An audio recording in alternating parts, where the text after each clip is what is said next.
Welcome to Generation 144K, and today we are looking at Scripture Songs and Bible Reader number 1, Lesson 1. Without further ado, we will share the screen with you, but let's pray first. Loving Father, thank you so much for this session, Lesson number 1 for Generation 144K. We thank you and we praise you for your presence among us in our Savior's name. Hallelujah. All right, we're going to share the screen now and bring you to the scripture song that you want to learn. And the way to teach it for young children is basically repeating it until they have understood the words and the song, the music itself. Or you can go like this: a merry heart, and have them repeat this. Do it good like a medicine. Repeat, do it good like a medicine. Like a medicine is a merry heart. So you can listen to the music on the recording, on the video, but it's not going to stop like this. So you have to know the song yourself, and then you make them sing it. So I will do it once more, the whole song. A merry heart. And then they can repeat. Do it good like a medicine, like a medicine is a merry heart. But a broken spirit drieth the bones. A merry heart, do it good like a medicine. So I'm going to do it once more, and I will show you the pause now, where I pause in order to teach the children. A merry heart, do it good like a medicine, like a medicine is a merry heart. But a broken spirit drieth the bones. A merry heart, do it good like a medicine. And then when they know it a little bit more, you can do the full sentence at a time. A merry heart, do it good like a medicine, like a medicine is a merry heart. But a broken spirit drieth the bones. A merry heart, do it good like a medicine. Just that is an example for the teachers, because the pause may not be long enough for the children to sing, but it's better to show it to them in little section than the whole song. They will not be able to retain it right away. We also have one in French, but that is for a future teaching. So all the best with this one. It's Proverbs 17:22. It's an easy tune to sing. And after a while, the children will sing it in class, and they learn their Bible that way. So that's the idea. And after a while, they will be able to speak those verses rather than singing them only. And that's how they can get the Word of God in their mind. We do not memorize the Bible per se. We memorize it in singing. That's how we do it. All right. And now we're going to go to the next session.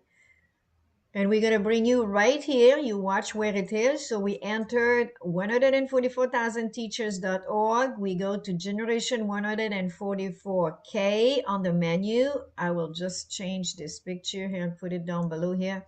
And then now we're going to scroll down and come here, beginner age 5 to 7. So number 4, that's the section number 4. Here we were in section number 7 to find that scripture song. So number 4 now, Generation 144K, beginners, and you click on Bible Reader number 1. You can either choose this video. I will be doing it with the video, but eventually you're going to need to tell the children the pages and things like this, so you have to do it yourself. So we're just showing you on the video. You go to the 144,000 teacher.org and you click on Generation 144K. And right here now we have opened the book that we're going to be using, and we're going to increase the font to 150 because it's much easier to read this way. And we're going to scroll down, bypass all this. You want to make sure to listen to the introduction on these books, which we present earlier. And this is the lesson number 1 for the children. So first, every child should be able to read every word. So if you have 6 children, 10 children, every one of them, you let them read the word. They have to know and recognize the word. So God made by Adam, man was. So these are the words that will be composing the first lesson. So they need to learn them first. God made by Adam, man was. So every child now, you can pause the video and you can do it yourself. You don't have to have the voice. You don't have to have the person speaking. As a teacher, you do it yourself. God made by Adam, man was. Usually what we do, we pause for every child. We don't do them all at the same time. Every child has to read the word, and then you pass to the next word and to the next word. So you make sure you pronounce it for them, and then they will repeat it. Now, once they have done it a few times, don't do it only once. They have to recognize the word. And eventually, they will spell these words. But right now, the spelling, it's a bit early. And you stay on lesson 1 until they have fully understood it and read it well. Because there is reading, there is writing, there is spelling to do for every lessons. So before they pass to the next lesson, this one has to be really, really understood well.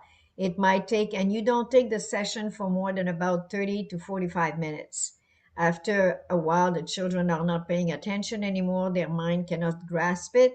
So you change the exercise. So if you are done the reading for about 30 minutes, then you may choose to say, okay, now we have done the reading for today.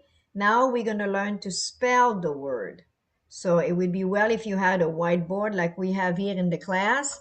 And then when you spell it, you don't start necessarily right away with the capital letters. You start simply with the letters. And this is how we do it. You can teach them either the script or the print. So which is okay, whatever is the best. I teach both at the same time, so it makes it easier for them to understand. And they have to do a whole line. So you need a piece of paper that has line for them, or even a book per children, a writing books. And every child should learn the letter A first. And once they have really understood it, so you're teaching script and print at the same time, or cursive writing and print at the same time, just like it shows on the page here. So you want to do that very carefully. Do not do the sentence for writing. You just do the letters first and the words second, and then once they're ready, you can make a full sentence. It has to do step by step. It might take, depending on the children, it might take a few weeks to obtain the whole page to be done perfectly with reading, spelling, and writing. So those are the steps: reading, spelling, and writing. So if you want to bypass one, you may want to bypass reading and then you go to writing right away. Then the spelling, you can do it in the next lesson, but don't wait too long. They need to learn those words, and then they need to bring them together. And then first you do the letters A, B, C, D. You have to do all the letters of the alphabet if they do not know how to write and to read and to spell. So these are exercises depending on the child. Some children learn faster, some other take a little bit longer, which is fine. And so you just do this line like this after they have practiced 3, 4, 5 times their letters, their lines. They can do line by line. So you repeat it again. And you don't change until they have totally understood how to write it well. And don't let them do like some children. Sometimes they'll do a big O and then add some legs to it. That's not the way to write. You've got to teach them to attach their letters. And this is the way we want every child to be able to write cursive and then printing. So basically that's why this is in printing, and then the cursive is right here. You may not want to do the capital letters right away, so just start with the smaller letter, the lower key. Okay, so this is how we call them. So lesson number 1 is very important. If you skip too fast to lesson number 2, it's too much for the child. They need to understand their lesson. So at the same time, you're teaching them reading, writing, spelling, and you're learning the Bible. You're teaching them the Bible. These are all based on the Bible. That's why they're called Bible readers. So they're learning stories in the Bible at the same time. And as the lesson increases, the lessons are getting bigger and bigger. And we're going to teach them as well how to do some sketching with drawing. We do not teach drawing right away. We teach sketching. Like, for example, if you want to teach them a rabbit, you're going to teach them, you make a circle, you make a little tail, you make some ears, and then you put some little eyes and you have a bunny. So basically, when you have, well, the eyes wouldn't be in the back, but this is supposed to be a bunny. So you basically, or a rabbit. So you teach them step by step, don't go too fast, and try to bring the children so that they don't feel like they're left behind. Some will be shinier. They'll be brighter than others. It doesn't matter. It doesn't mean that child is better. It's just simply that some they catch faster. So make sure everybody goes at their own rhythm. Don't compare them with other children. This is not this kind of a teaching. We're not making cookie sheet. We're basically bringing them at their level so that they can understand where they are themselves and do not feel like, oh, I'm behind or my friend is faster than I. This is not competition. So the class goes like this. So we start with God made by Adam, man was. And there is a reason for those, because you'll see there into the sentence as the child progress. So God made a man.